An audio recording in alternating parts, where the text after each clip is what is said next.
do dia a dia, né, que acontecem.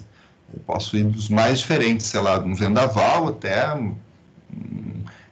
uma invasão, sei lá, né, que ela tenha.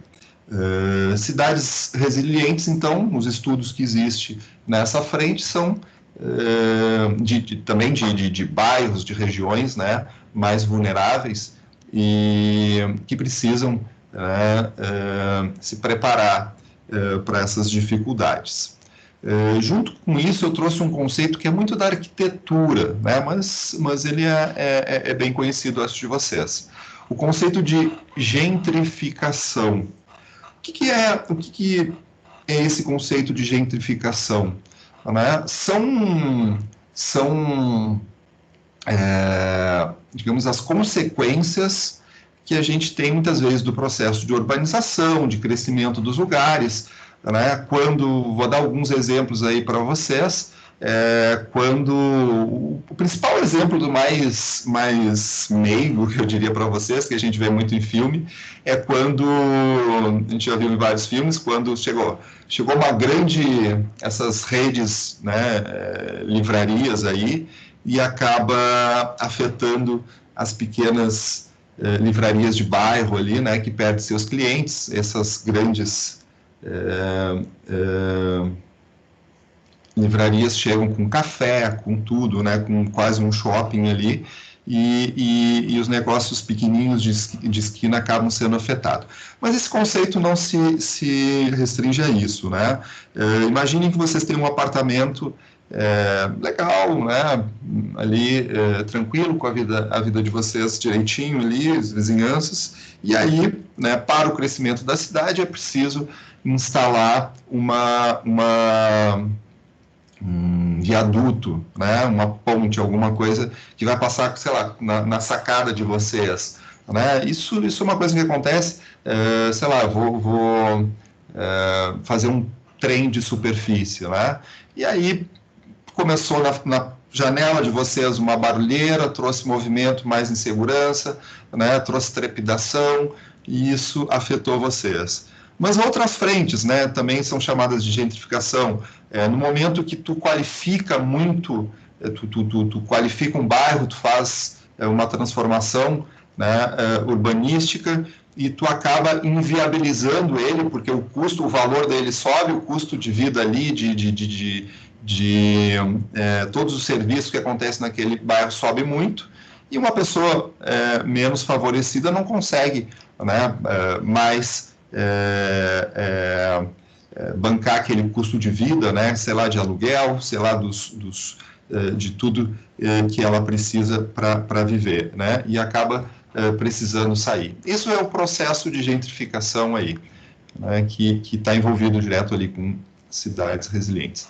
Aqui alguns outros conceitos, né, cidades sustentáveis, do Carlos Leite, o quanto está em pauta a discussão sobre sustentabilidade, não apenas no viés, né, de cuidado com água, de cuidado com o nosso ar, né, com, sei lá, a captação da água da chuva, é uma forma muito mais ampla aí dessa discussão de sustentabilidade na construção de um lugar, de uma cidade. Existe hoje, sempre que a gente se fala sobre cidades do futuro, né,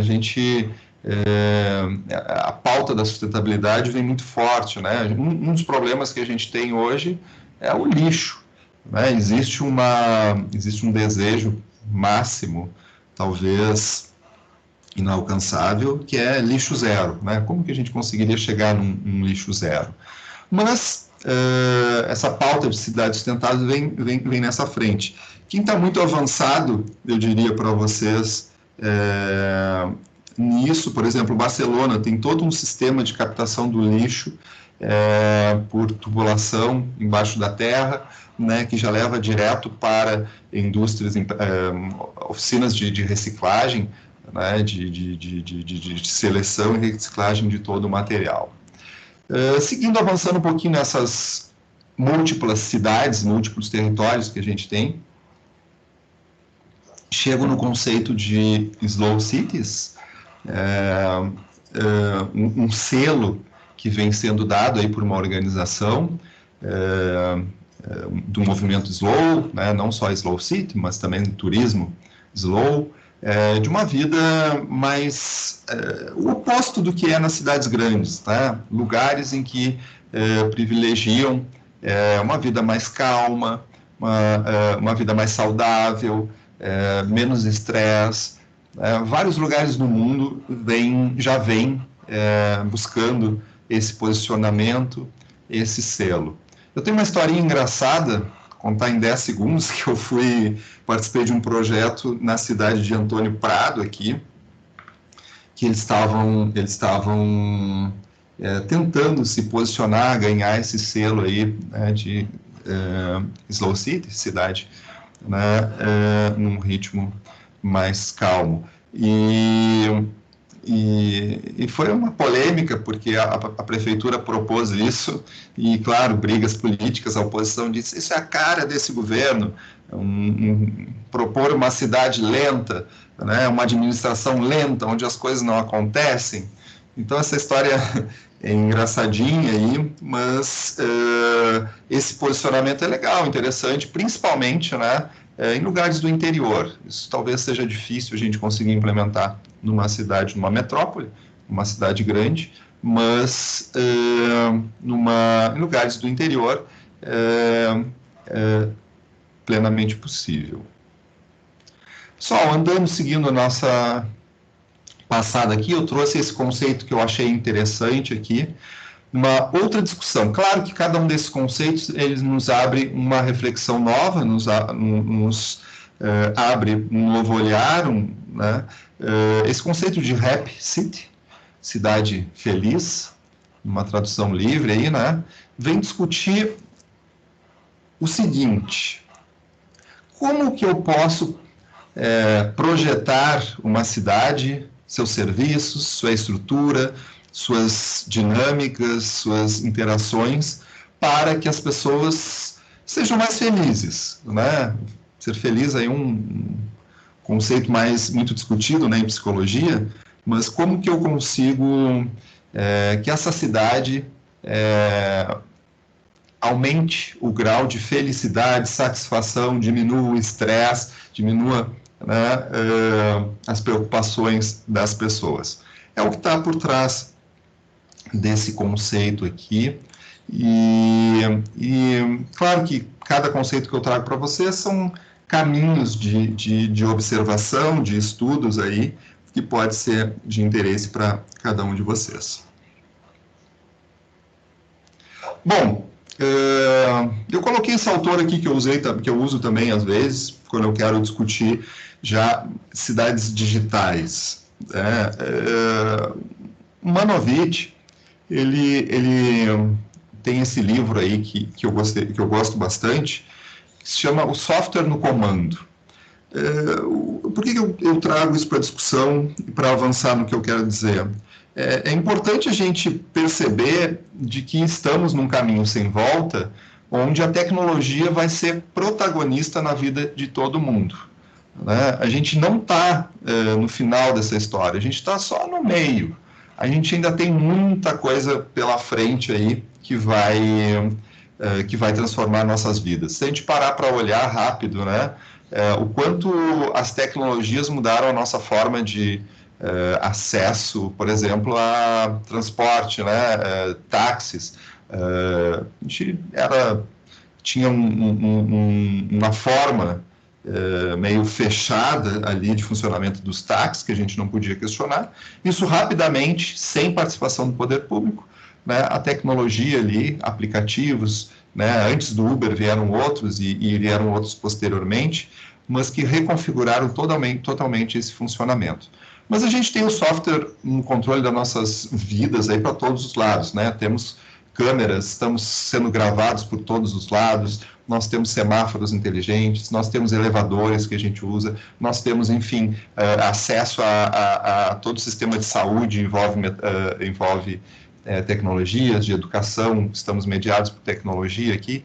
Isso nos leva a essa discussão, digamos assim, de Tecnópolis, né? Vários outros conceitos aí que eu não tenho como aprofundar aqui, mas cybercidade, né? Tem cidade, City of Bits. Ele chega num conceito que está muito em discussão, com protagonismo atual, que é o conceito de Smart Cities. Esse conceito, entre outras, né, interpretações, a principal delas vem como que, de uma forma inteligente, a gente pode utilizar a tecnologia para melhorar a vida na cidade, os serviços nas cidades.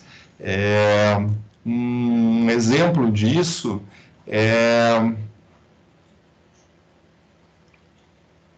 a gente tem incontáveis informações que saem aí, por exemplo, do uso de celulares, smartphones, pela nossa parte, né? Existem hoje crimes sendo descobertos, investigados a partir, por exemplo, das movimentações do uso dos celulares, mas principalmente dados que saem das operadoras de telefonia, né? Vou dar um exemplo para essa discussão, né? O número de informações de deslocamento, né? de comunicações que saem das operadoras de telefonia nos ajuda a muitas decisões aí para o espaço público, principalmente para a gestão pública. Mas acho que um dos principais elementos aí que a gente ainda não usa na totalidade são as câmeras que a gente tem espalhadas pela cidade, né? A gente tem privadas e públicas, um número exorbitante aí, né? Milhares, milhões de câmeras espalhadas pelo mundo inteiro e principalmente por cidades, né? Hoje quase não vou dizer todo, mas quase todas as áreas estão cobertas já aí por câmeras, né, de segurança. A grande dificuldade que tem por trás disso é como a gente fazer a leitura desses dados. Não existe como tu fazer uma leitura dessas imagens sem ação do homem, e no momento que o pessoal da área de computação conseguir resolver isso, né? No momento que está acontecendo, sei lá, um assalto, um roubo, ou uma explosão, um incêndio, que essas câmeras automaticamente já executem, o software que está por trás delas, executem uma ação, né? Sei lá, de acionar um bombeiro, acionar uma polícia, acionar um serviço de saúde para resolver um atropelamento, né? É esse grau de cidade inteligente, né, que se espera chegar com todas, digamos assim, esse banco de imagens, mas de dados, né, que está sendo gerado a cada segundo aí por recursos tecnológicos, dispositivos móveis também. Eu orientei um trabalho aqui, coloquei para ver o quanto a gente pode ir aprofundando essas discussões, né, dentro desse entendimento de Smart Cities.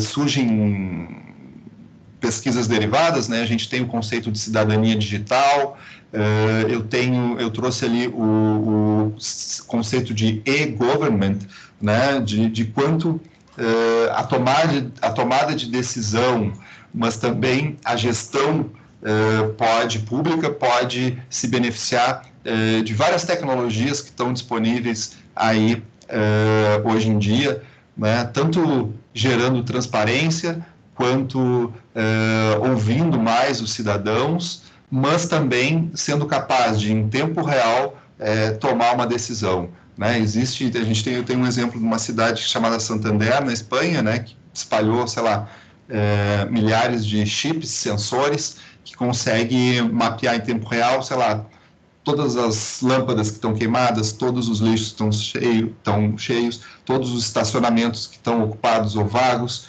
né? O quanto a gente consegue fazer uma gestão aí com o uso da tecnologia. Ao mesmo tempo, a gente já tem softwares, aplicativos para essa interação entre cidadão e poder público, né? Digamos que se a tua demanda não foi resolvida em uma semana que tu fez ali via aplicativo, ela sobe, sei lá, para o secretário, né? Após uma semana sem resposta, após 2, 3 semanas sem resposta, essa demanda sobe para o gabinete do prefeito, né? Tudo digitalmente e virtualmente. Então, as contribuições são as contribuições das tecnologias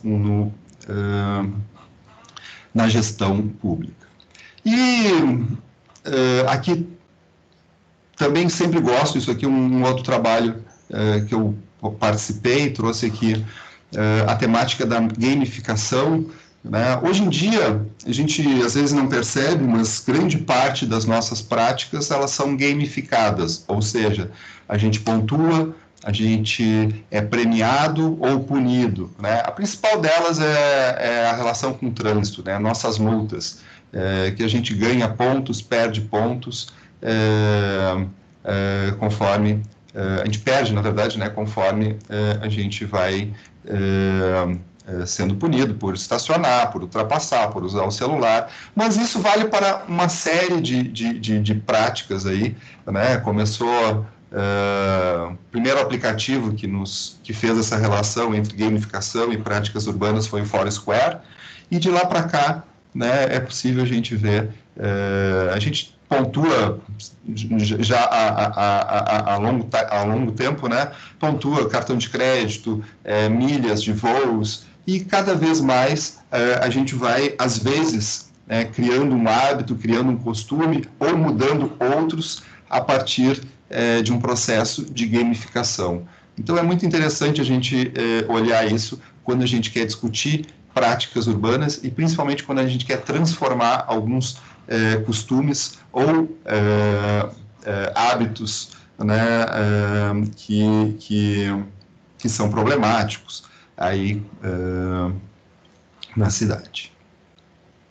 Bom, encerrando essa segunda parte aqui sobre cidades, diferentes cidades que existem em discussão, eu não podia deixar de colocar as discussões que existem sobre cidades do futuro. Existem muitas frentes para isso. E eu querer avançar aqui agora seria uma previsão aí de futuro do que uma realidade, né? Existem muitas discussões, existem muitos projetos, existe testes sendo feitos, né? A gente tem discussões do que seria um tráfego, uma mobilidade inteligente, existe testes aí de bairros, não cidades, mas bairros sem carro já acontecendo, né? Dê uma procuradinha em algumas outras coisas, né? Existe discussão se a gente vai chegar a casas feitas com impressão 3D, discussões de lixo zero, protagonismo tecnológico, né? Cidade de sensores, energias alternativas. Muitas frentes vêm acontecendo nas discussões aí sobre o futuro das cidades, as cidades do amanhã, o que vem pela frente, não pela frente amanhã, né, mas um prazo um pouco maior aí. Bom, e aí eu entro aqui em algumas coisas que vêm da nossa área de interesse, design, né? Eu procurei fugir muitas vezes, às vezes, eu vi que ia ter algumas discussões de gestão aí nessa disciplina, fugir para tentar trazer algumas coisas que poderiam ser novidades. Aqui, eu sempre começo quando eu vou discutir o papel do design ou o papel da indústria criativa. Eu gosto de citar esse autor aqui, porque tem uma mensagem legal, né? O Richard Florida, quando ele fala da ascensão da classe criativa, o que nos interessa aqui para a nossa área é o protagonismo que a gente vem assumindo no mundo, né? Não apenas o design, as áreas criativas, né? A indústria criativa é formada hoje, tem alguma divergência aí de 13, 14, 15 áreas, né? design, moda, artes, games, arquitetura, enfim. A gente tem uma diversidade grande, mas o quanto essas áreas vêm assumindo de protagonismo na sociedade, no mundo, na geração de empregos, na geração de riqueza, né, na solução de problemas, o quanto a gente vem ganhando espaço aí no mundo, né? O quanto a economia criativa, ou seja, o que essa indústria criativa gera, vem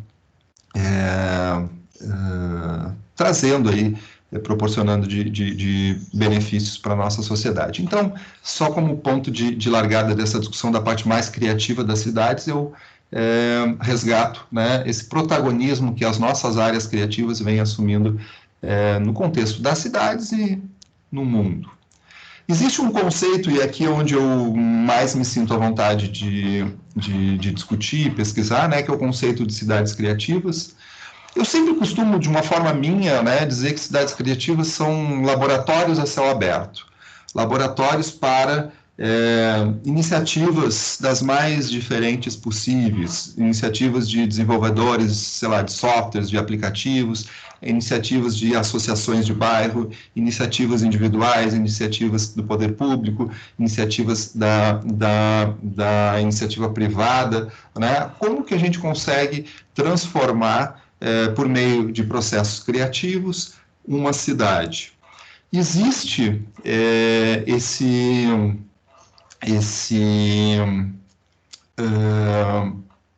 conceito, na verdade, esse título dado pela Unesco, que é uma organização das Nações Unidas, para cidades criativas, né? Vocês sabem que uma delas, pelo design, é Curitiba, né? E nós temos outras 10 cidades aí, 9 no Brasil, que ganharam esse título. Ou seja, é uma honraria para cidades que conseguem se posicionar como lugares em que a criatividade é explorada, não só na busca de soluções, mas também em serviços, é também utilizado para o turismo, né? São as áreas que estão ali embaixo coloridinhas: artes, design, cinema, gastronomia, literatura, mídias, música, né? A gente tem Música Salvador, na Bahia, a mais conhecida de todas. Então, Florianópolis também é outra cidade aqui que a gente tem perto. Bom, uma discussão interessante proposta pela Lia Krugin. A Lia foge um pouquinho já da área urbana, né, resgatando um pouco também da área rural e principalmente de produtos locais. Ela faz essa conexão entre design e território no viés de qualificar a produção. Primeiro, essa relação, né, entre quem produz e quem consome, criando uma conexão mais forte, e ao mesmo tempo, como a resposta, né, da pergunta dela é como o design consegue contribuir para qualificar e valorizar, né, identidades e produtos locais. Essa é um trabalho bem interessante que a Lia vem desenvolvendo, entre outros. E aqui a gente vou fazendo uma passagem pela relação entre design e territórios, né? Pelo viés da inovação social, acho que o principal autor e pesquisador, a gente tem o Manzini aí, né? Discutindo como que o design pode interagir com comunidades, como que pode observar as práticas, as necessidades, ao mesmo tempo, né, a potencialidade que existe, e ele pode intervir para qualificar, para contribuir à melhoria da vida nesses territórios, em diferentes iniciativas, né? Coloquei algumas imagens ali de iniciativas mais de cunho social para territórios. O conceito de urban design, ele vem em outra frente, talvez seja o mais antigo de todos aí, né, que é um conceito que vem bem da arquitetura. Esse conceito de urban design, uma tradução de design urbano, desenho urbano, né, ele busca pensar a cidade pelo seu viés mais físico, né, tanto das construções quanto do mobiliário, de toda a parte física da cidade, né, de formas da cidade, de mobiliário urbano, né, de uma cabine, de uma parada de ônibus, né, de uma organização dos espaços da cidade. Então, a origem desse conceito de urban design é projetar e moldar essas características físicas da cidade. Esse é um conceito. Aqui, pessoal, eu acho que não sei se eu passei um texto para vocês, mas uma orientação que eu fiz, a gente usou bastante esse conceito aqui de active design. Quando o design consegue proporcionar, digamos, atividades, uma vida mais ativa, pessoas mais ativas, né? Vocês sabem, isso aqui surgiu nos Estados Unidos em virtude do grande número, do crescimento, aliás, de obesidade das pessoas na sociedade americana, e o design se propôs a tentar transformar isso, né? Criando espaços, criando estruturas, criando interações onde as pessoas são mais ativas, né? Têm uma vida mais ativa e, consequentemente, saudável. Eu coloquei aqui conectado, casado, isso aqui é uma pesquisa que os meus bolsistas de iniciação científica vêm fazendo, né? Que é a discussão de como o esporte consegue contribuir para qualificar a vida urbana, né? O conceito de Sport Cities, cidades esportivas, talvez, numa tradução mais literária, né?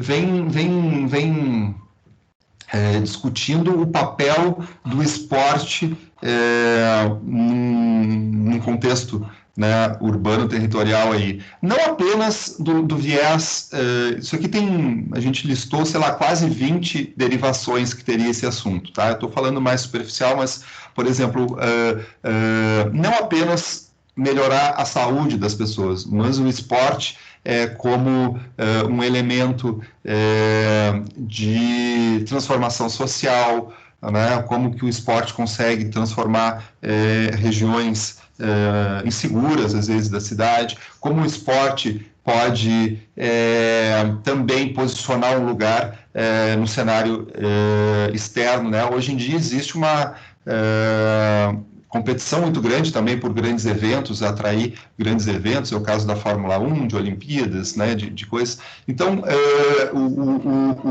os esportes na cidade, ele vem não apenas, né, melhorar a saúde dessa cidade, quanto também resolver problemas sociais, também posicionar, né, para um cenário externo esses lugares. Enfim, um super resumo é isso.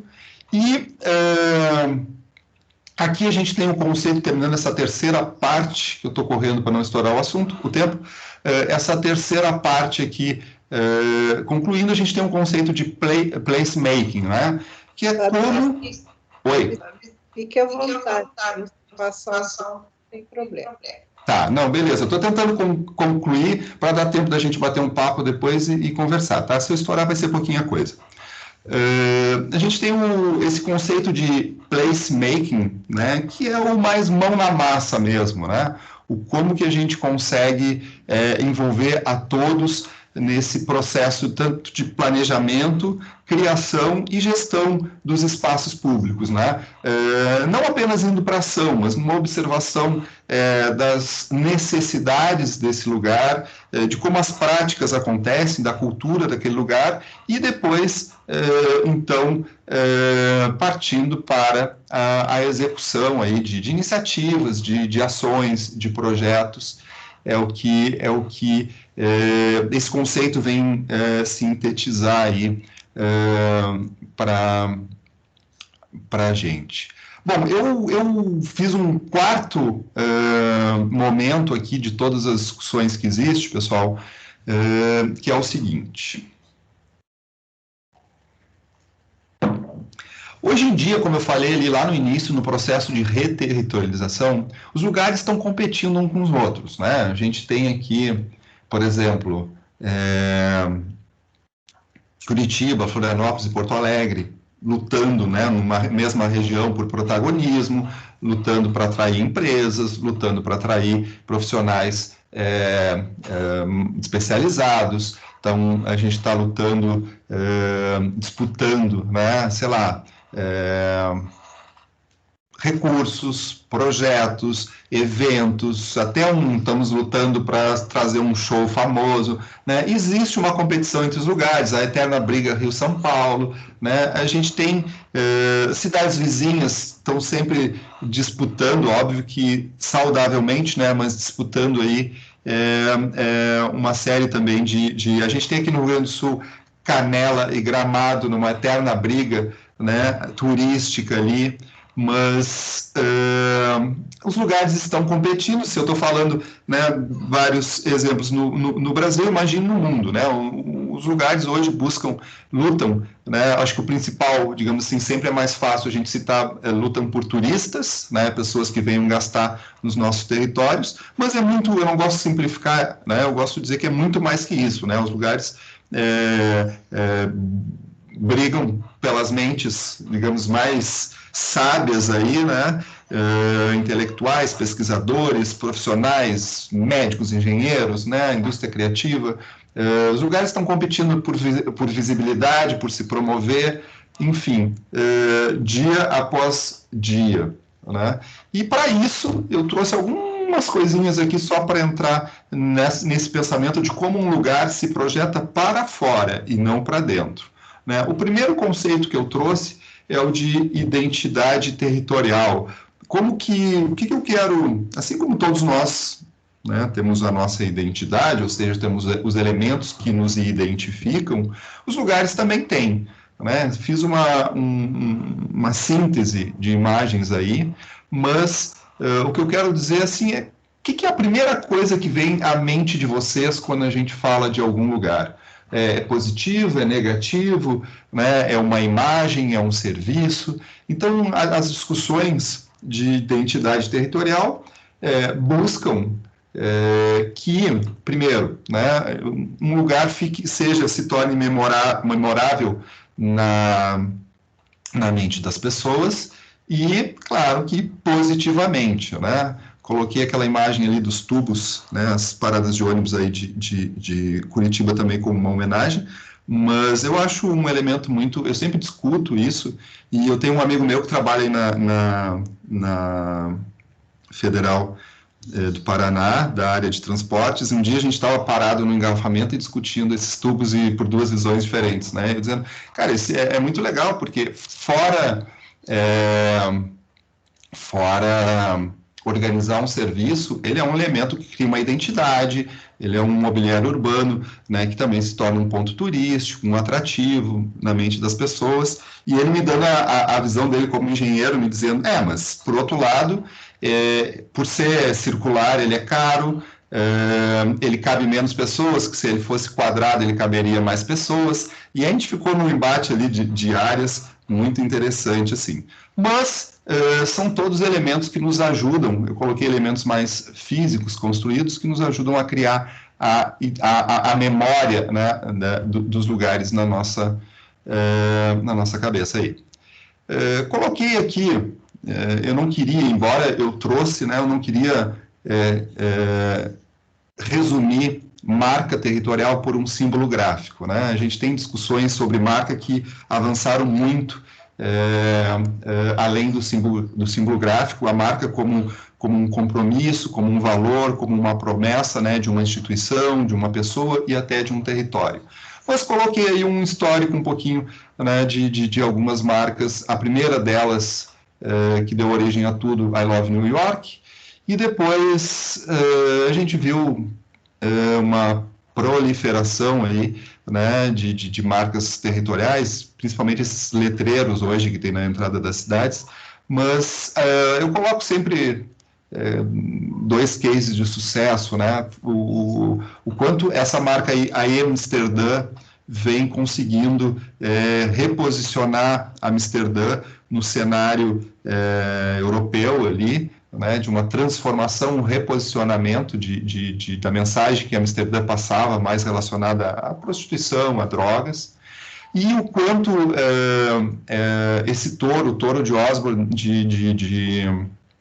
da Espanha, né, se impôs sozinho. Ele era um touro que vendia um produto lá, não lembro se era um vinho, se era o que era, e a marca faliu, morreu, mas virou o símbolo gráfico, né? O símbolo que representa, ele está por todo o interior da Espanha, a gente pode ver e fazer fotos. Então, essa discussão de marca ganhou vida aí, né? Porque a gente tem hoje em dia eventos, várias coisas relacionadas a território explorando. Tem um conceito, já estou estourando o tempo agora, mas vou concluir.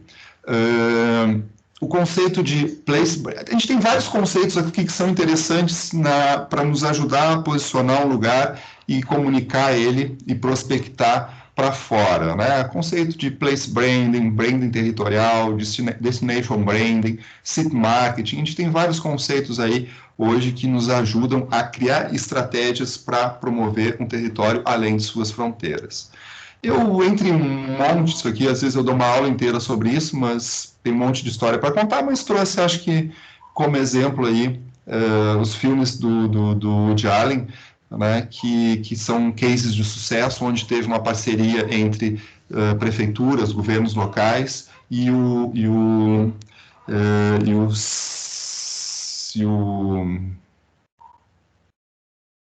me faltou a palavra, o diretor, e o diretor Woody Allen, né, onde ele tinha liberdade para criar as suas histórias e, por outro lado,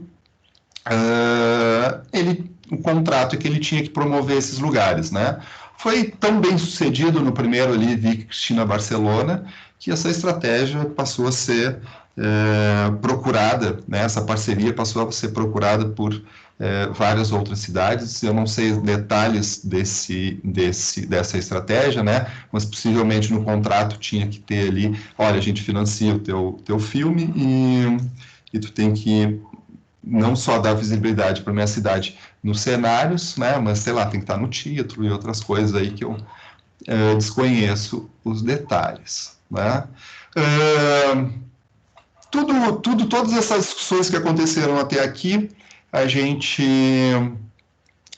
pode ter um viés turístico, né, de como que um lugar pode se posicionar, pensar suas dinâmicas, seus serviços, sua estrutura para o turismo. Então, essas discussões muito me interessam quando eu discuto cidade criativa, territórios, também pelo viés turístico, né?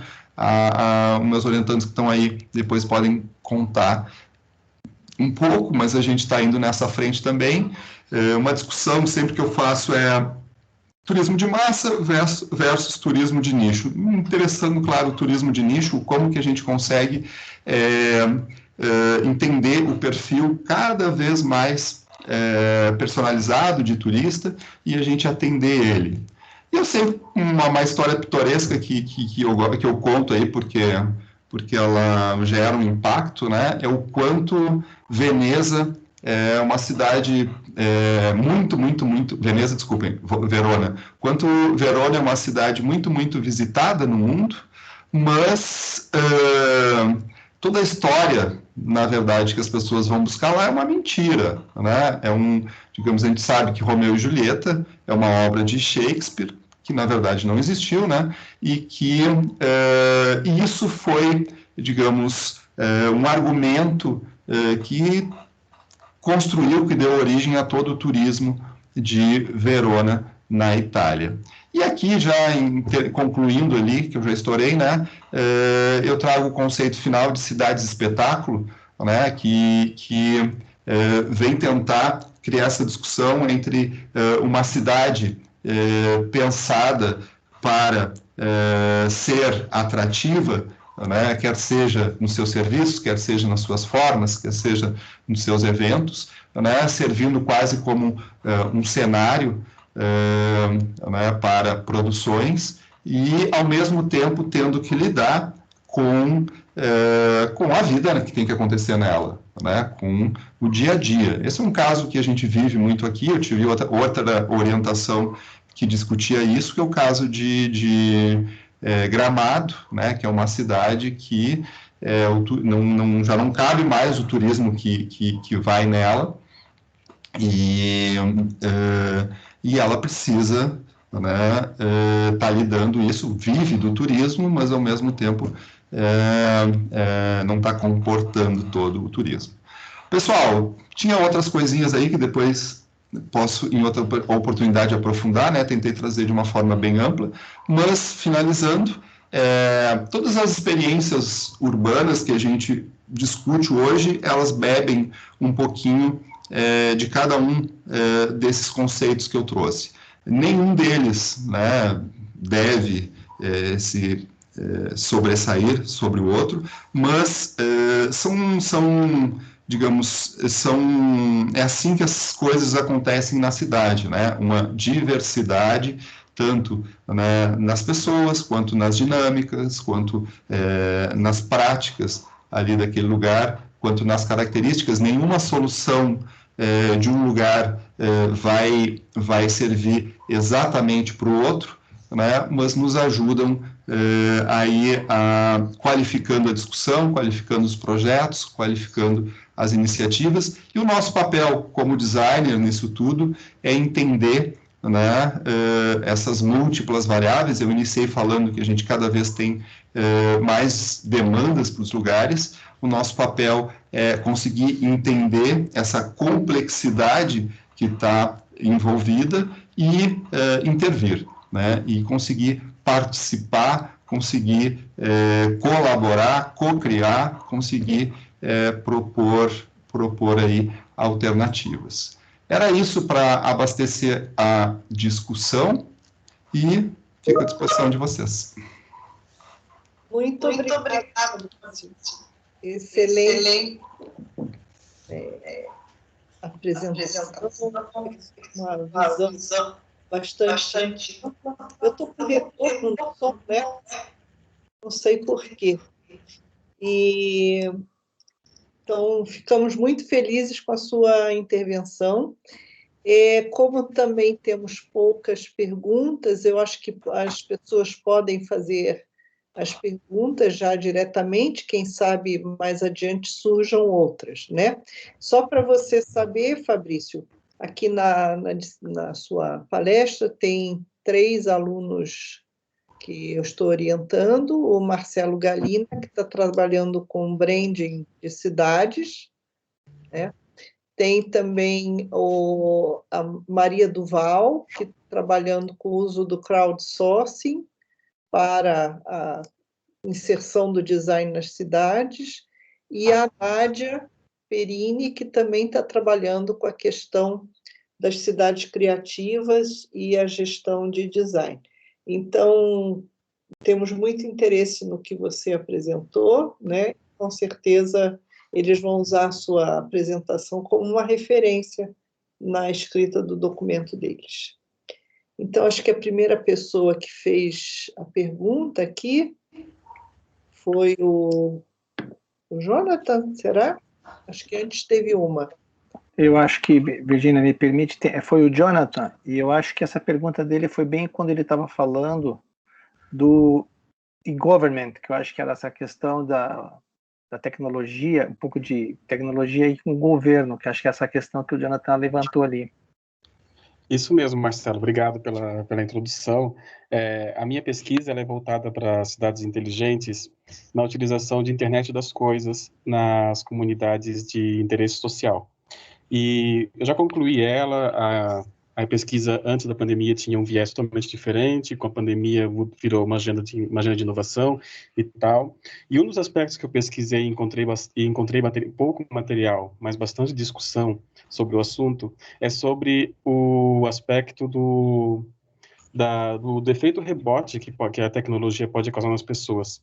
Porque a gente hoje está vendo muito um technology push, como fala o próprio Vergante, que é a ideia de que tudo está sendo impulsionado pela tecnologia e voltado para o consumo. E com isso, a tecnologia está tomando decisão pela gente.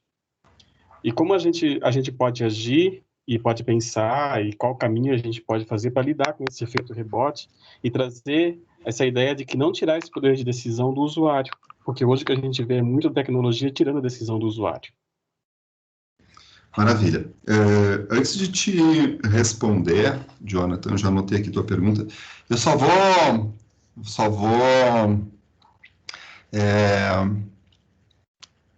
vou te responder primeiro, depois faço o que eu queria. Bom, existe sempre tem uma aula que eu dou, essa apresentação que eu trouxe para vocês, digamos assim, é uma primeira aula de 15. Tá? Eu dou uma disciplina Design Território, que tem 15 aulas, e eu consigo cada um desses temas desenvolver com calma, né, com profundidade, onde a gente vai entrando, discutindo, entrando a fundo, né, conhecendo os detalhes, todas as variáveis. Por exemplo, essa semana eu dei uma aula ali para Ilhéus, a gurizada aí participou, sobre turismo, e a gente começa a discutir, né, profundidade, todas as variáveis que estão envolvidas no turismo e como traçar estratégias, o papel de design nisso tudo, né? Então, eu trouxe alguns tópicos só para alimentar a discussão. Na aula que eu dou sobre tecnologias, né, a gente tentando entender conceitos de cidade digital, tecnópolis, smart cities, cybercidade, enfim, tudo isso. Uma delas que a gente sabe a tecnologia está virando protagonista, né? Ela está entrando em um ritmo cada vez mais acelerado em tudo. A primeira coisa para dizer é que a gente está, e quando fala de internet das coisas, né, a cada dia que passa aí, né, a cada novo produto, nova solução que aparece, a gente está mediado pela tecnologia. É um caminho sem volta. A primeira coisa que eu acho que eu ia te dizer a gente não adianta lutar. Muitas vezes eu vejo discussões aí, né? Vamos desligar o celular, vamos, né, viver uma vida mais analógica, né? Mas é um caminho sem volta. A gente não tem, é como dizer assim, vamos viver sem no interior sem dinheiro, né? Não quero sair dessa vida capitalista, vou consumir o que eu produzo, né? Até é possível, mas é para poucos, né? Então, assim, a gente está num caminho sem volta. Primeira coisa que eu ia te dizer. Segunda coisa é que a gente está no meio do caminho, né? Eu também gosto de dizer, a gente está no meio do caminho, a gente não sabe tudo, a gente não sabe onde vai, né? Principalmente, eu acho que tem uma variável significativa chamada 5G. Né? 5G a promessa de 5G que está chegando para a gente é de reinventar tudo, né? Modificar tudo. A gente não tem dimensão ainda do que vai acontecer, mas a promessa é que essa tecnologia seja tão veloz que alguns experimentos que existem, por exemplo, de cirurgia, um médico está lá nos Estados Unidos e consegue te operar aqui, isso vai ser possível, sem queda. Digamos que hoje você vai fazer, é impossível, porque tranca ali, começa a ler, caiu fulano, não sei o quê, aí morreu o paciente, né? Então, o 5G, desde coisinhas mais, digamos, bobinhas, por exemplo, tu conseguir baixar em um segundo um vídeo, uma coisa inteira, um filme inteiro, né? Até, sei lá, isso vai permitir, quando tu está falando de internet das coisas, carros, né? O carro sem motorista, tem muita coisa que vai vir que a gente não entende. Mas tem todo como toda tecnologia, a gente tem que resolver os problemas que surgem. Né? A gente consigo te listar aí, né? Celular aumentou número de batidas de acidentes de carro, um número bem significativo. Né? A gente tem problemas aí de quanto todos nós estamos mais expostos, nossos dados, né? O quanto a nossa vida íntima passou a ser mais exposta pelo viés da tecnologia. Tudo isso são coisas que a gente vai botar dentro de um pacote negativo, né? Que a tecnologia trouxe. Eu consigo dizer, quando eu falei ali o lado bonito da tecnologia para governos, e eu acho que é mais aí onde tu está querendo entrar. Né? Eu tenho todo um problema, digamos, a gente teve iniciativas aqui em Porto Alegre que foram descontinuadas porque, nós permitimos que todo mundo conseguisse participar, conseguisse postar ali seus problemas, sites, aplicativos. A gente não tem humano para dar o retorno, a gente não tem pessoas para dar as respostas. Quase tudo foi desativado porque começaram a chegar na prefeitura um monte de ou questionamentos ou reclamações, eu não sei o quê, e não existia funcionário ali, né, para dar respostas em tempo real. Então, existe um lado que a gente não consegue interagir com a tecnologia. Né? E aí, existe, o que eu ia te dizer, existe um monte de estudos aí tentando acompanhar. Né? Por exemplo, toda a área de computação, exagero mesmo, mentira, né? Mas parte da área da computação vem tentando, por exemplo, descobrir como que tu faz uma leitura de todas as câmeras que capturam imagens nas cidades sem precisar do homem. Né? Como que o software por si só se resolve? Ele viu um acidente, ele já gera a solução. Ele viu né, alguma coisa, gera a solução. Mas essa discussão é muito mais ampla, né? Vou te dizer agora uma discussão, e tu que está pesquisando ela vai conseguir ir muito além. Tem discussões éticas aí, né? E discussões de legislação, por exemplo, uma coisa que parecia uma super solução, né? Essas câmeras de metrô, por exemplo, começaram a capturar o rosto das pessoas. Capturava o rosto das pessoas para detectar, né? Essa pessoa aqui é um presidiário, alguém que não podia estar aqui. Aí vem um primeiro problema que é, eu comparo essas capturas de imagem com que banco de dados? Né? Eu preciso ter um banco de dados. E aí daí entra uma questão de legislação. Tu pode pegar a foto da pessoa e jogar aí para bancos, né, sei lá, de dados que existem, públicos, privados, por aí. E aí, o que tem de legislação aí que permite isso ou não?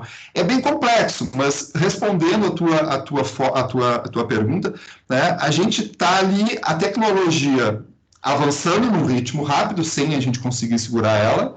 O que se espera é que ela traga mais solução do que problemas. Os problemas estão aparecendo e a gente está correndo atrás da máquina.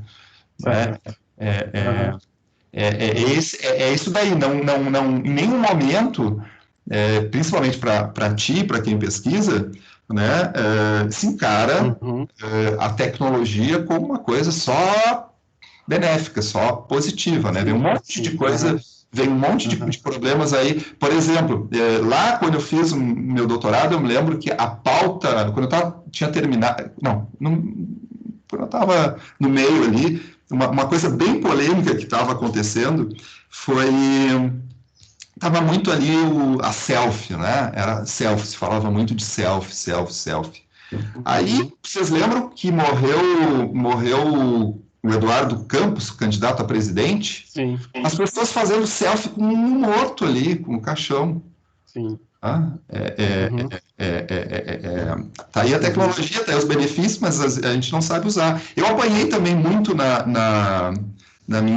no meu doutorado, até eu entender, né, que me diziam, Fabrício, só olha o lado bom, e se todas essas tecnologias caem na mão de um hacker, cai na mão do bandido, cai na mão de, sabe, bem aquele, como é que é o nome daquela série?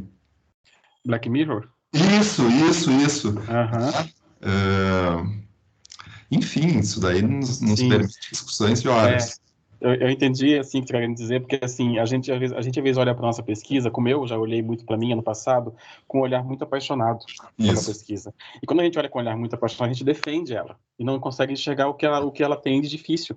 Só que, assim, depois fazendo uma pesquisa sobre os efeitos rebotes sobre a questão de controle da população, controle por governos ditatoriais, o efeito sobre a nossa cognição, porque, assim, a partir do momento que a gente senta na frente de uma televisão e a gente, vamos dar um exemplo, acessa o Netflix e ele nos direciona a assistir um negócio que ele quer que a gente assista, a gente está perdendo o poder de decisão. E isso está acontecendo com a gente muito invisivelmente e a gente não está enxergando isso direito ainda. O que eu tento ver dentro do efeito do e-government, da cidade inteligente, da Smart City, é justamente também tentar enxergar como a gente vai poder lidar com isso, porque vai chegar um momento, agora a gente não está lidando com isso, mas vai chegar um momento que a gente vai ter que lidar com isso. Plenamente de acordo, eu passei mais ou menos isso que tu está dizendo, né? Um momento que tudo é lindo, maravilhoso, uma solução, e depois a gente vai vendo que não é bem assim, né? Que isso acarreta outros problemas, outros, né? A gente tem, quem é que não aguenta mais abrir, eu olhei...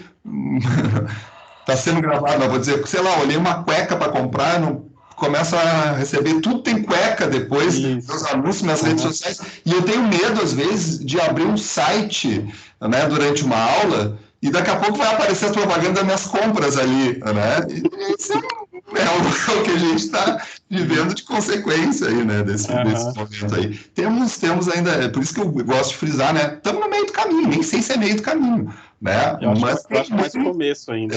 Muita coisa para resolver, e principalmente quando a tecnologia for avançando, né? A gente tem os conceitos, para vocês saberem, né?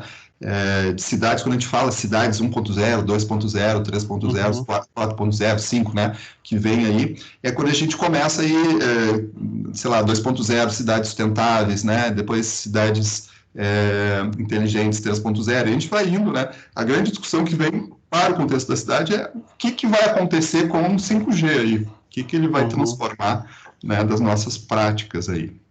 Pessoal, vou pegar um gancho aí para fazer uma apresentação também, a professora Virgínia apresentou, vou apresentar os que estão aí comigo. Eu tenho meus convidados aí, né, também pesquisando bastante coisas relacionadas com a cidade, da forma que eu vejo aqui na tela, o Marcos. O Marcos vem pesquisando questões relacionadas ao enoturismo, né? A gente tem muito forte aqui no Rio Grande do Sul, Vale dos Vinhedos, né, uma região que tem o vinho, a uva, né, como produto, mas a gente também tem toda uma experiência turística atrelada das vinícolas, de eventos aí acontecendo. O Lucas se apaixonou pela discussão do quanto as produções audiovisuais reposicionam um lugar, dão visibilidade, divulgam, prospectam melhor os lugares, né? A gente teve aqui no estado várias produções cinematográficas, audiovisuais, novelas, né? A gente teve, vocês devem ter visto A Casa das Sete Mulheres, mas o interesse do Lucas é para pequenos lugares, né? A gente teve lá já há quase 2 décadas, eu acho, né, Lucas? O Quatrilho, né, que foi um filme que concorreu ao Oscar. Então a gente está discutindo como que, fazendo essa conexão entre lugares, territórios, né, produção cinematográfica, audiovisual, e o design como metodologia. A pergunta não está bem recortada ainda, né, mas como que isso transforma esses lugares ou não, né? Vamos olhar um lado negativo. Também, de repente, é só uma empolgação inicial e morre depois, né? O Fabrício já está mais numa frente, discussão de turismo colaborativo, turismo criativo, serviços, né, digamos, mais olhando os nichos, né, de turismo desse turista que não é de massa, né, é por aí que a gente está construindo o trabalho dele. A Dani vem numa discussão a Dani tem 20 e tantos anos aí de atuação na área de eventos, né? A gente vem discutindo a relação entre design de experiência, design para experiência, né, e eventos. Numa conexão, se eu tivesse que fazer com o território, né, a gente tem aqui Gramado. Gramado é um case de sucesso em que eles souberam ocupar um calendário a partir de eventos, né? Eu costumo contar a história de Gramado, dizendo que Gramado teve um primeiro acerto, que foi o Festival de Cinema de Gramado, que foi onde se projetou para o mundo, mas ela tinha só uma data, né? E o segundo acerto dela foi entender que ela precisava ocupar o calendário, né? E aí vem Natal Luz, aí a gente vem a Páscoa, a gente vem eu costumo fazer uma brincadeira, né, que é a promessa de inverno, que vai nevar em Gramado, que nunca neva, mas eles passam 4 meses vendendo ali que vai nevar em Gramado, né? A pesquisa da Dani não tem nada a ver com Gramado, mas tem a ver com, né, a importância, né, dos eventos aí para a nossa economia. Só apresentando meus filhos aí para vocês saberem também o que está rolando no momento. Tem outros trabalhos aí que não tinham muita conexão com esse momento, né? Por exemplo, estou orientando um trabalho que é o movimento Fica em Casa para quem não tem casa, né? Tem outras coisinhas aí também acontecendo, mas não cabiam aqui. Sigo nas perguntas. A professora Virginia pediu para eu organizar, e o Rodrigo, que está aqui, o Rodrigo foi meu aluno, eu estou ficando até velho. Quando você falou do Quatrilho, me lembrei do Saneamento Básico, também é um filme falado da Serra Gaúcha, são coisas antigas, me senti velho. O Rodrigo comentou muito ali, voltando àquele assunto da tecnologia 5G também, que fala sobre a proteção de dados, a gente está nessa hora agora do LGPD. Não sei se, Rodrigo, se a tua pergunta foi contemplada na fala anterior, ou se você queria abrir mais um pouco. Eu acho que foi, que tem relação com o nosso artigo ali, né, que a gente está produzindo, a gente está debatendo justamente isso, a questão da IoT ligada à proteção de dados, né? E aí, como você pensando nas cidades inteligentes, como o professor falou, a gente está no meio do caminho, eu também concordo, e isso vai abrir N possibilidades, mas desde já, como a gente já tem uma legislação, a gente já tem que começar a pensar no que a gente vai projetar. A gente pode projetar uma coisa que, do ponto de vista tecnológico, é lindo, que a tecnologia está aí, a gente quer explorar, mas amanhã ela pode barrar nessa questão da lei de proteção dos dados, né? Então, assim, a gente tem que garantir a privacidade das pessoas e pensar em como trabalhar os dados. E aí, do ponto de vista de design, o que a gente está procurando é discutir exatamente isso. Como que a gente faz para projetar, que métodos a gente utiliza para garantir que esses novos serviços, eles também respeitem essa questão dos dados. E Rodrigo, vou colocar mais uma variável aí nessa tua discussão. Essa questão de legislação, a gente ainda tem mais uma dificuldade, que é o seguinte: tecnologia é uma coisa que ultrapassa fronteiras, né? A tecnologia não vai até ali o final do Brasil e acaba do Oiapoque ao Chuí, né? A tecnologia é uma coisa que nos conecta mundo afora, todos os lugares. E a legislação é uma coisa nacional, né? De cada país tem a sua legislação. Então, a gente ainda tem isso, uma complexidade que está acontecendo, uma briga mundial que está acontecendo, que às vezes tu vê, um aplicativo funciona num lugar e não pode funcionar, não funciona no outro.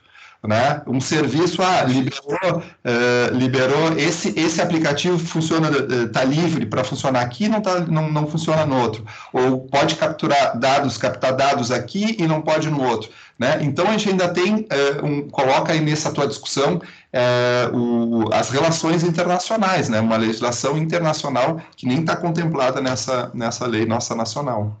Perfeito. Concordo plenamente. Então, beleza. Oi, Rodrigo, tudo bom? Quanto tudo tempo, bom? Né? A Ana Brum, acho que... Não, ela me chamou a atenção aqui, mas eu queria me redimir perante a Ana Leocádia Brum, que a pergunta dela falava mais a questão das cidades, e essa do Rodrigo tinha a ver com a questão da tecnologia. Então, Ana Leocádia de Souza Brum, por favor, você quer fazer a sua pergunta, senão eu contextualizo aqui. Boa tarde, obrigada, Galina. Professor Fabrício, sua dinâmica é ótima, muito obrigada. Eu tenho uma pergunta, na verdade, assim, se vem a sua lembrança, se esse momento de pandemia vem alterando essa perspectiva dos serviços emergentes na cidade. Eu lembro assim, que a gente ouvia que a cidade conseguia monitorar o fluxo das pessoas, para saber se elas estavam mais em casa ou menos. E eu fico imaginando quantos serviços acabaram vindo aí de um momento, né, que pode ser uma oportunidade para serviços talvez mais inteligentes, menos presenciais. É só uma ajuda aí para ver se a gente lembra de alguns serviços que, de repente, aconteceram nesse momento. Obrigada. Maravilha, ótima pergunta. Ana, eu acho assim, ó, que a pandemia mudou tudo, né? Vamos partir disso, de que só a gente está aqui conversando nesse formato já significa que ela está reconfigurando num tempo curto muitas das nossas práticas, né? Eu te diria, tu pediu um exemplo aí, eu vou te dizer um bem simples aí, que eu acho que está acontecendo em todos os lugares, não só aqui, que são as consultas médicas por teleconferência. Isso é uma discussão antiga, onde a associação ali médica, né, faltou o termo ali da categoria, mas era totalmente contra. E a pandemia não perguntou, né? Veio e a gente precisa. Então, hoje, se tu olhar os planos de saúde, Unimed, aqui no Rio Grande do Sul a gente tem o IP, vários outros, tiveram que, né, aceitar. Tem várias outras discussões que estavam emperradas, e toda a parte de justiça, né? Justiça, tu precisava que o preso, ou sei lá, o investigado tivesse ali na tua frente, sentado, né? Porque, óbvio que existe um monte de coisa aí por trás, porque tu poderia estar intervindo, né, nele à distância, daqui a pouco, sei lá, tu tá ali na câmera e tu tá apontando uma arma pro cara, tá dizendo alguma coisa, né? Várias coisas tem aí por trás. Mas a pandemia está reconfigurando todas essas práticas, né? As formas que a gente estuda principalmente. Mas eu te diria, de uma forma muito simples, né, é que existe o antes e o depois da pandemia.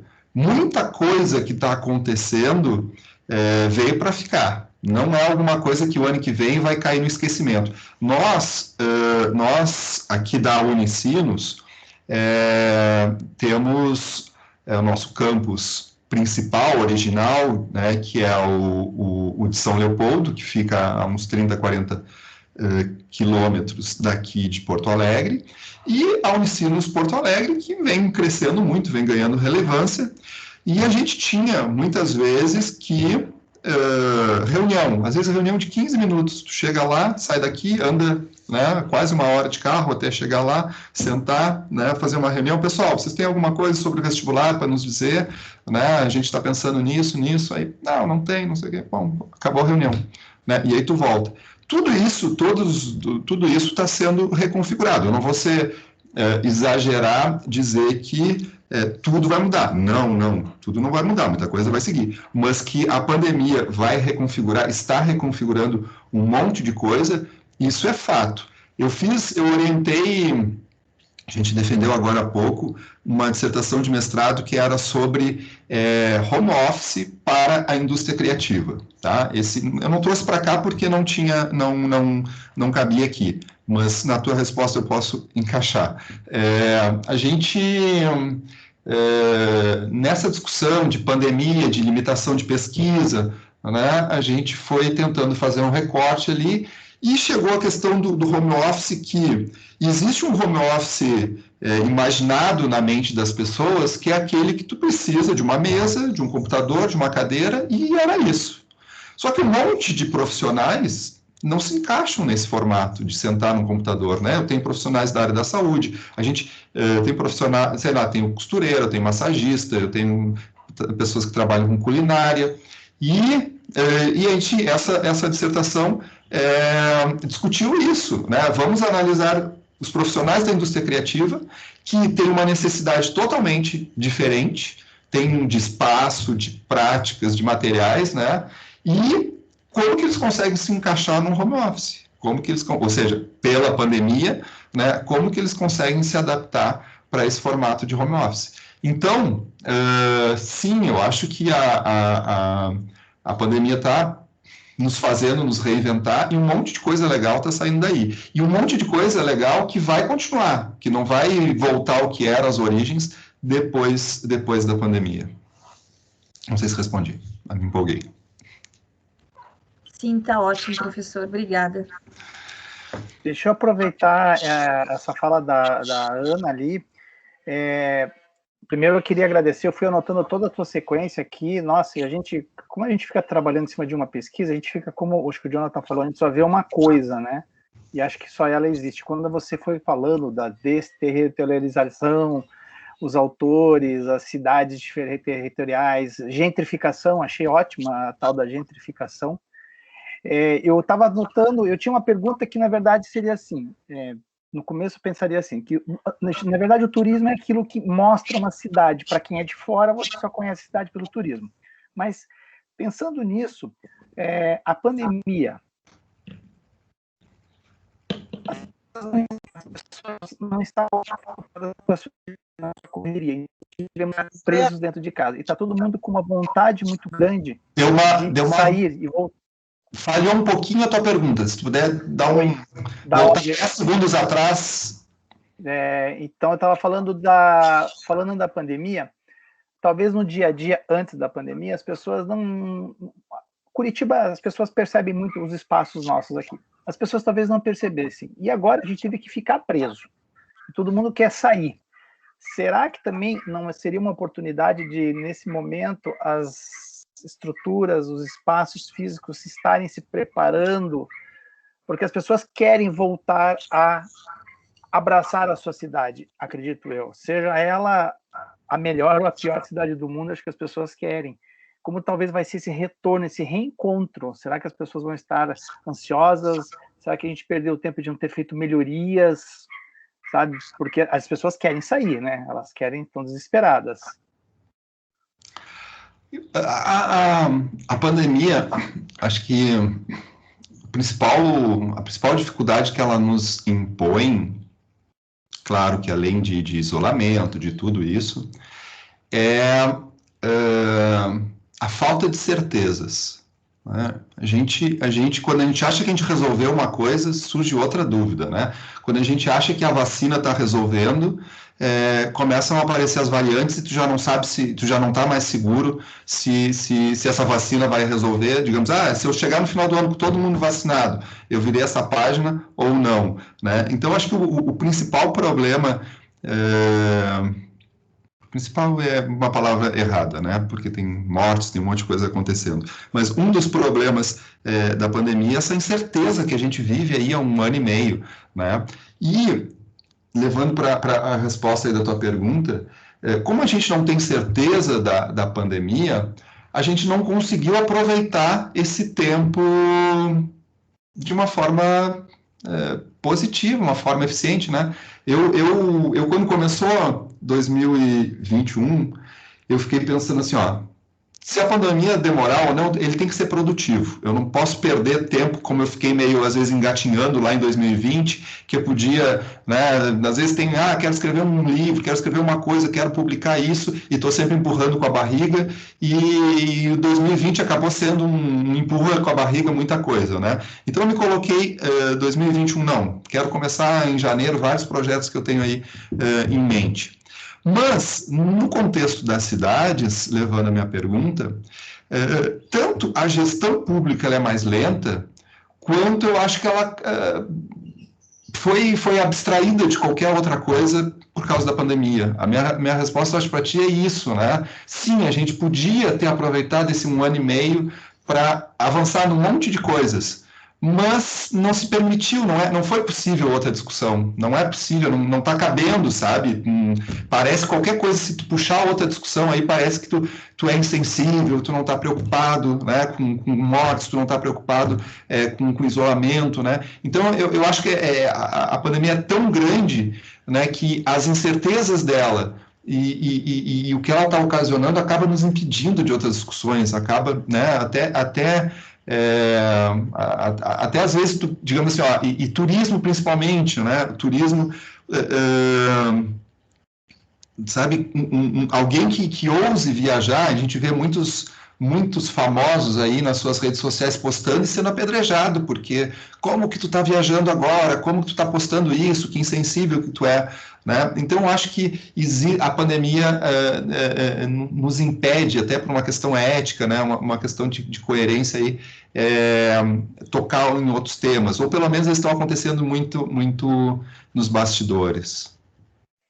Perfeito, obrigado. Tem muito com aquilo que você falou de cidades resilientes, né? Essa questão das cidades preparadas, porque é uma coisa que a gente nunca pensou nisso, né? Até porque envolve questões políticas e nunca se pensou nisso. Tem uma pergunta aqui que eu acho que fala da questão de territorial, que é do Marcos. Eduardo, se você quiser fazer, Marcos. Tá. E aí, professor, tudo bem? Tudo bom, Marcos? Eu vou aproveitar dos seus conhecimentos aí. Quando a gente fala ali de estratégia, né, para projetar um território, né, qual que seria, de repente, uma estratégia, não sei se existe uma estratégia conhecida já de estudos, assim, por exemplo, eu quero fazer que Novo Hamburgo seja uma terra dos vinhos também.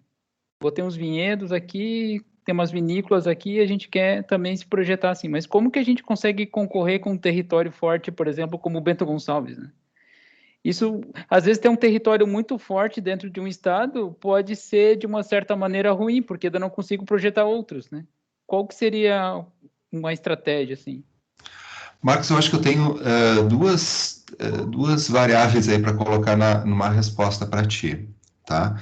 A primeira delas não vai te satisfazer, mas é que nessa discussão sobre territórios, muito difícil uma estratégia de um lugar vai valer para o outro, tá?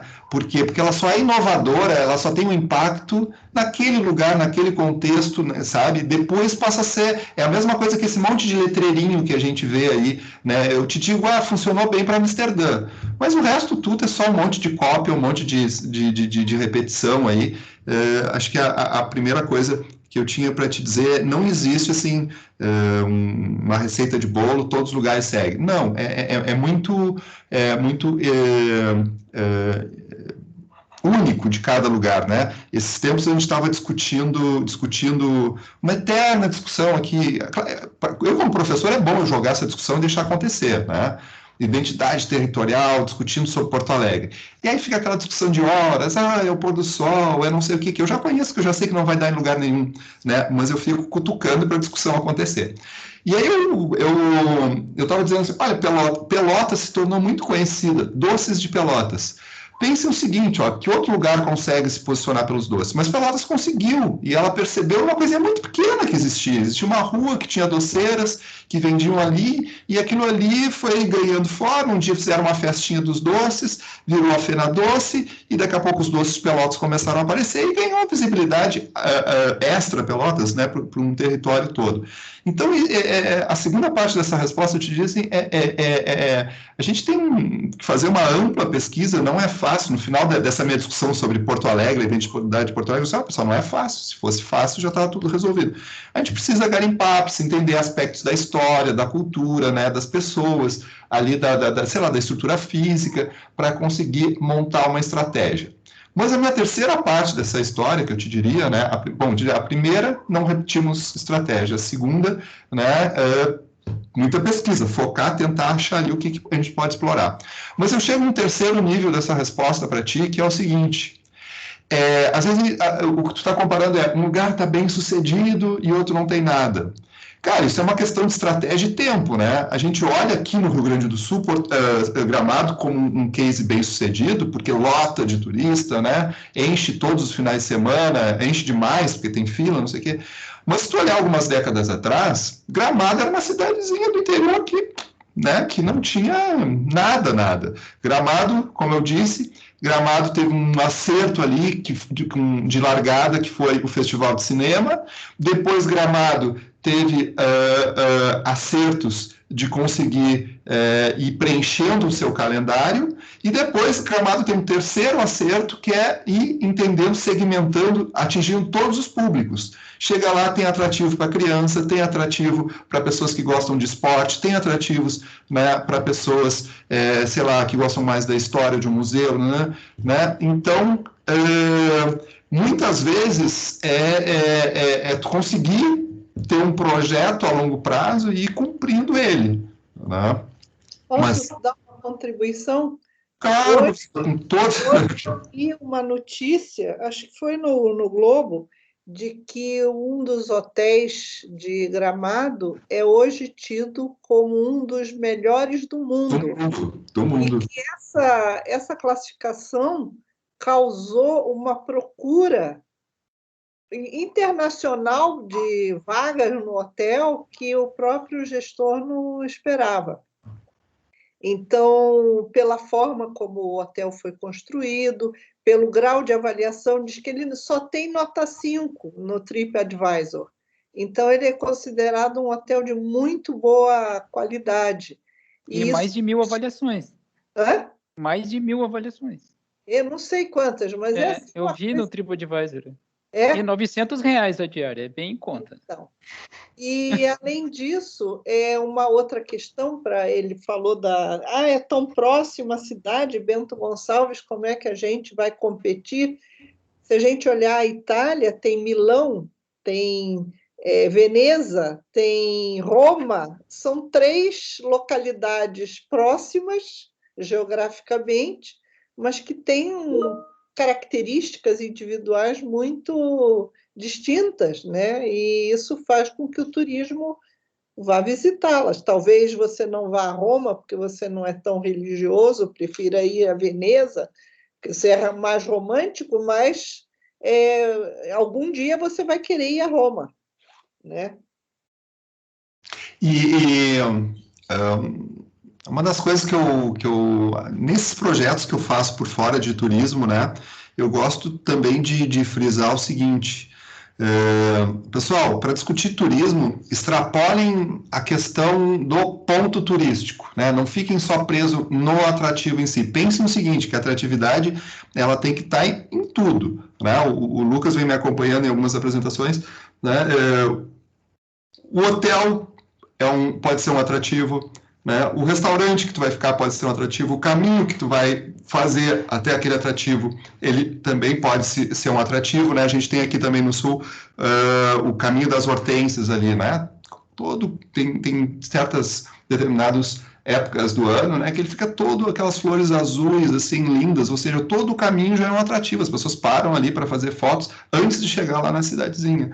Então, hoje, o turismo, né, além de estar, acho que tem 3 variáveis aí importantes. A primeira delas é, as pessoas cansaram daquele turismo de massa, né, todo mundo pega o ônibus, vai lá, desce, faz uma foto, sobe no ônibus de novo, anda mais um pouco, né, então está cada vez mais de nicho, as pessoas estão cada vez mais independentes, não precisam de agência, né? Elas fazem tudo por si só, e a gente precisa de um turismo mais completo, né? Precisa que as pessoas tenham mais experiências, vivam o turismo 360 graus. Me empolgo aí, tudo que é assunto eu me empolgo. Eu coloquei no link ali, tá, uma matéria que estavam falando do hotel ali, que é esse hotel Colline de France. Eu acho que é o que ganhou o número 1 do mundo, né? Isso, esse aí. E tem outra coisinha muito... Tem uma coisinha muito pequena ali, mas eu...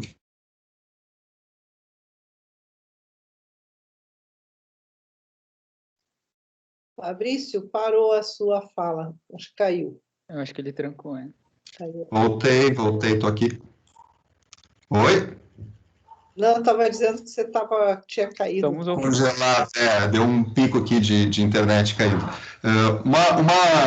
Eu sigo Essa é uma referência do Fabrício aí.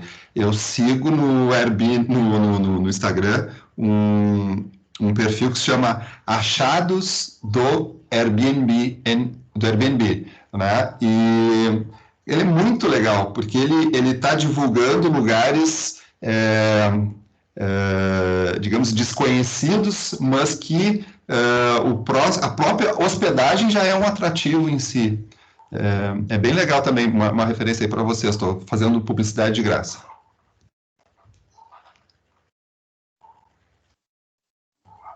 Eu gostaria de fazer uma pergunta, né, também. Você podia falar um pouquinho mais sobre o branding das cidades? Claro que sim. Esse é um assunto que eu comecei a trabalhar ali no mestrado, me apaixonei, né? E sempre a gente, quando está fazendo uma pesquisa, a gente leva umas porradas, assim, né? Eu me apaixonei pela história de estratégias de marca aí de alguns lugares, né? O primeiro deles, como eu já citei, foi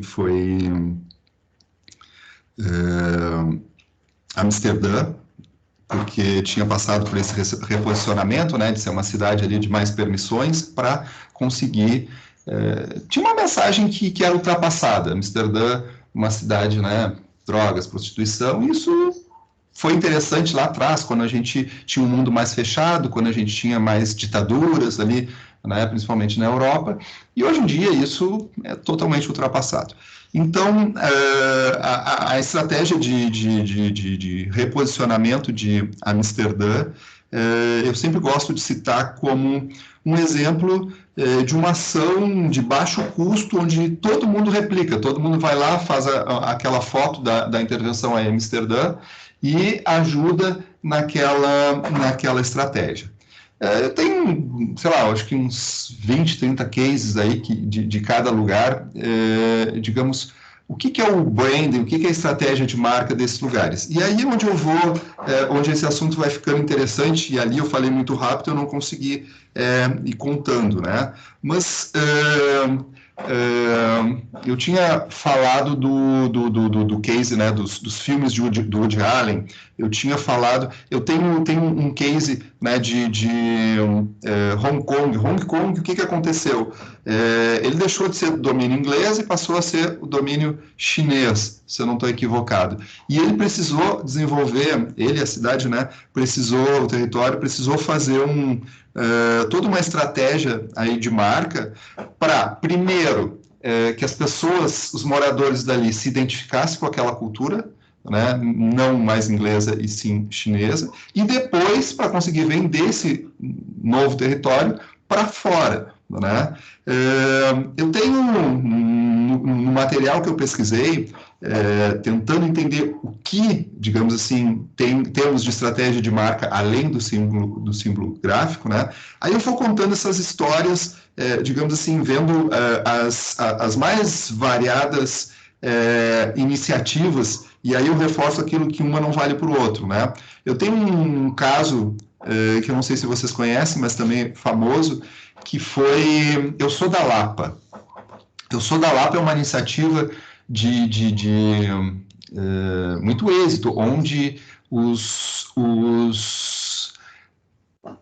famosos, né, ali, e a população em geral abraçou uma campanha que se chamava Eu Sou da Lapa, no Rio de Janeiro, onde a Lapa é um bairro degradado ali, né, inseguro, tudo, e daqui a pouco todo mundo começou a levantar essa bandeira ali, existiu uma ação, primeiro que tinha uma marca, mas tinha um monte de material gráfico, mas daí começou a envolver pessoas, vídeos, todo mundo defendendo Eu Sou da Lapa, Eu Sou da Lapa. E depois a parte, né, nos bastidores dessa ação foi que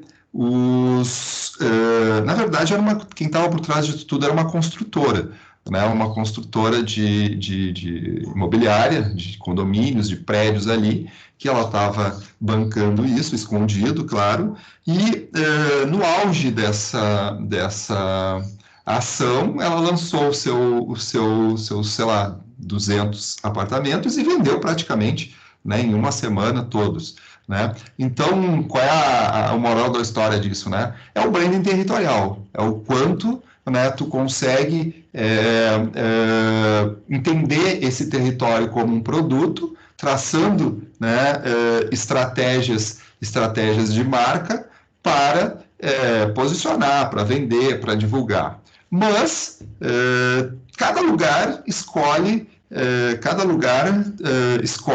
uma estratégia totalmente diferente, né? Se eu pegar essas aí que eu falei, posso ir contando várias outras, né? O branding de Verona é com base numa peça de teatro, né? Ali, se eu for olhando assim, né? Um outro posicionamento que eu conto, que eu conto, claro, entre minhas viagens, assim, né? Eu não sabia o que era Broadway até ir lá, né? Broadway é digamos assim, muito conhecido no mundo.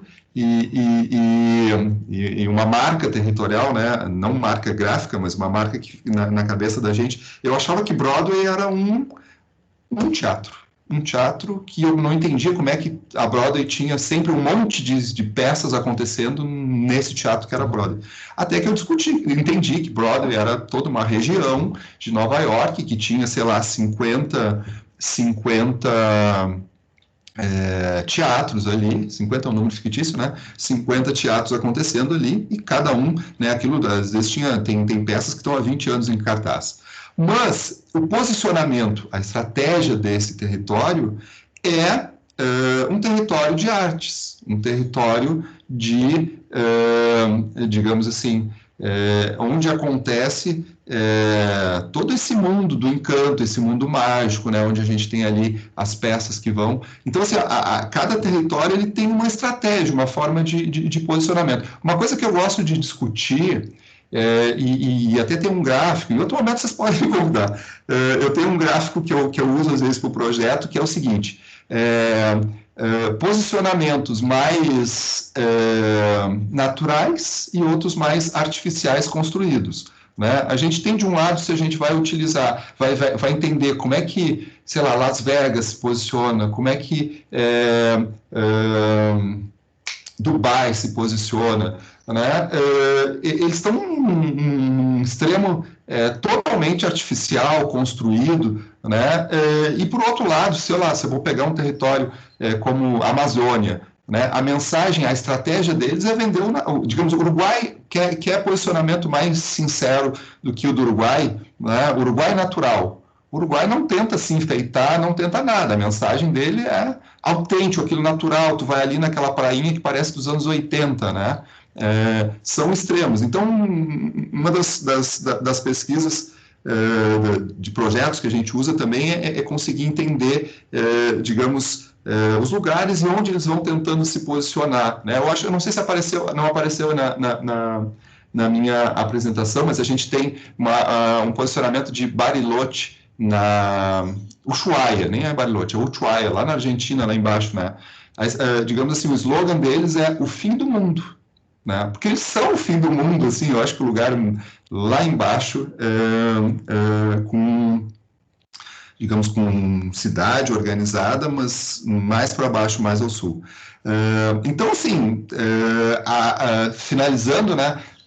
Como os lugares são branding territorial, né? Como os lugares são pensados, articulados como produto e utilizando estratégias de marca, né, que empresas utilizam, que personalidades utilizam para se promover, para se posicionar, né, para se projetar. Eu tenho uma questão só com relação à marca.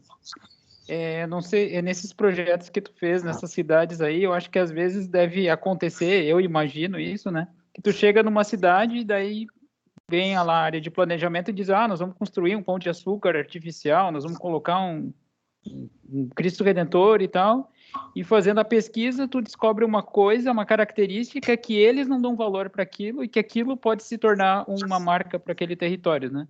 E que às vezes eles ficam, não, mas isso aí é uma coisa comum, isso aqui vai atrair turista, né? Não vai atrair pessoas aqui para esse local, né? Não sei se tu tem alguma contribuição com relação a isso. Show. Duas coisas. A primeira, uma coisa ainda da resposta passada quando a gente fala também de marca territorial, a gente precisa entender que uma das frentes que está sendo trabalhado muito é a parte física, né? É também aquela intervenção. Hoje em dia, quando a gente fala de Amsterdã, um case de sucesso é Porto de Galinhas, uma marca muito fotografada aqui no Brasil, né? Também são marcas que são símbolos, né? Que avançam daquele inicialmente que a gente tinha, que era muito papelaria, muito impresso no papel, e se transformam em algo físico, fotografável, né? Isso é uma outra coisa que eu coloco nessa discussão. E, respondendo ao Marcos, isso é o que mais acontece. O que mais acontece é a gente chegar em todos os projetos que eu participo, de ter um embate entre o que a gente acha que é estratégico, o que eles querem vender, né, o que eles querem mostrar. A gente tem aqui no Rio Grande do Sul, né, e eu sempre vou pisando em ovos para conseguir dizer isso, tem um bairrismo muito grande, tem aquela questão do gauchinho, tem que mostrar o gauchinho, tem que mostrar a vida rural, tem que mostrar o gaúcho no cavalo, tem que mostrar a vida gaudéria do churrasco, né, da revolução, adoram aqui no Rio Grande do Sul a revolução farroupilha, né, sabe?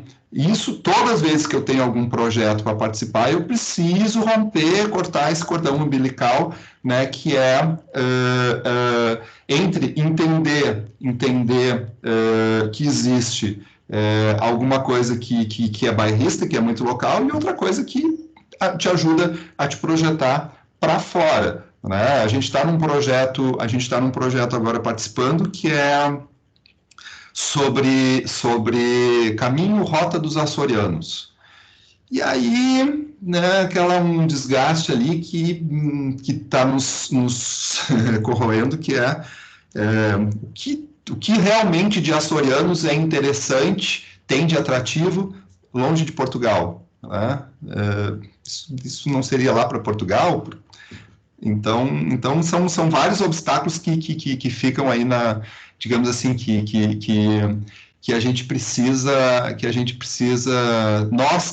desenredar antes dos projetos avançarem. Mas aí não entra na questão também de coisas tangíveis e intangíveis, né? Porque às vezes parece que tudo tem que ser visto, né? Tudo tem que, ao invés de ser experimentado, né? Parece que é a questão que a gente está tendo, assim, que eu vejo, né, de uma cidade próxima aqui da minha, que é Bom Princípio, né, que é conhecida como a terra do moranguinho, né? Eles são grandes produtores de morango. E aí eles têm... O símbolo da cidade é um morango enorme que serve de pórtico para um parque, né? E então tem também essa questão, né, de ser algo que possa ser visto, né? E tem outra coisa, Lucas, que é o seguinte, agora eu lembrei. Gente, existem múltiplos interesses, né? Cada um discutir território é complicado por isso, quando a gente quer discutir branding, estratégia, né? A gente começa com os workshops, começa a ouvir as pessoas com as pesquisas, e aí a gente tem uma enxurrada de cada um querer defender uma coisa que é o seguinte: a minha cidade tem a igreja mais antiga do mundo, a minha cidade tem o time de futebol mais antigo do mundo, sabe, todo início de projeto é uma chuva que eu tenho sabe, assim, de cada um querer defender a sua, aqui não sei o que do Butiá, né, também tem essa dificuldade de conseguir entender que existe, né, uma complexidade muito grande envolvida, muitos interesses envolvidos aí, até tu conseguir ir organizando isso, também tem todo um processo muito lento aí. Por quê? Porque tu não pode também propor alguma coisa que as pessoas não se identifiquem. Uma outra coisa de discussão, né, de branding, de posicionamento territorial tu não pode fazer alguma coisa sem envolver as pessoas, porque depois eles não se identificam, eles não participam, eles são contra, eles boicotam, né? A gente tem uma iniciativa aqui em Porto Alegre de ações, né, que foi uma ação Eu Paro na Faixa, né? Chegaram e decidiram da noite para o dia que todo mundo podia esticar o braço e os carros tinham que parar. Não deu certo isso, porque não envolveu as pessoas, né? As pessoas quase perdiam o braço porque os carros passavam reto, as pessoas achavam que era só botar o braço e tudo já parava. Morreu isso porque não deu certo.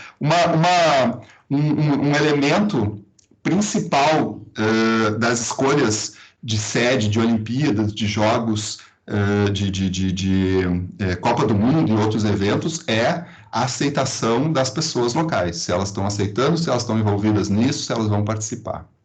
Um outro aspecto que também eu acho importante, Fabrício, é que quando você participa dessa construção de uma marca, de um território, ela não pode ser pensada apenas no aspecto histórico, do que antecedeu, no aspecto presente, mas ela tem que ser pensada também na perspectiva futura que essa cidade quer ter para si. Então, para onde ela quer ir, né?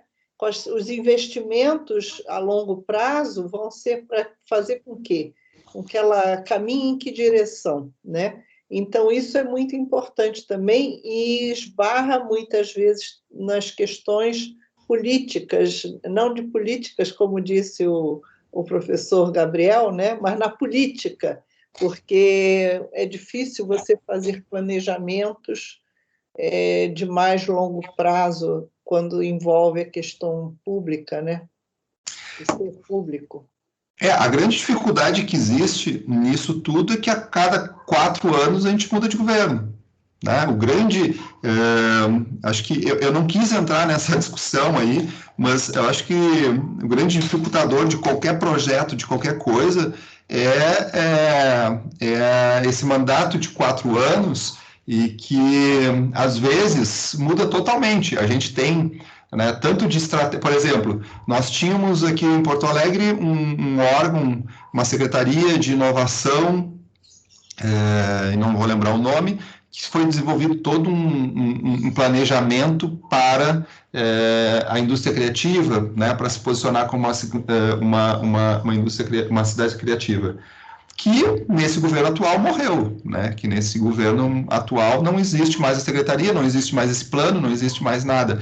E a gente consegue ver, isso é cômico, porque tu consegue ver, às vezes, uma praça que ela tem vários estilos, tem, né, digamos, tu vai ver ali, tu tem o banco, que foi feito por uma gestão, as lixeiras que foi feito por outra, que nada bate com nada, que é um carnaval, assim. Cada gestão quer ter a sua própria marca, né? Exatamente, exatamente. E aí tu vê as coisas mais absurdas, assim. Enfim, já estou aí estourando o tempo, professora.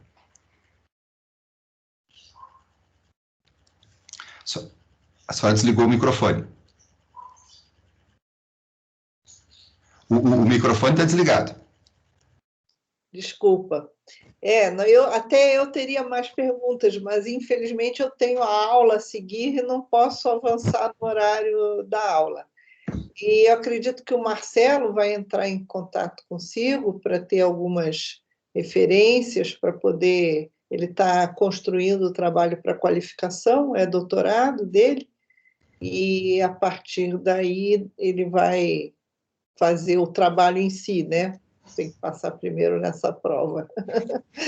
E eu quero te agradecer muito, foi muito interessante, muito cheia de exemplos, muito ligado ao que a gente está fazendo também, temas, né? E fico também à disposição quando você precisar. A Daniela está aqui conosco agora, e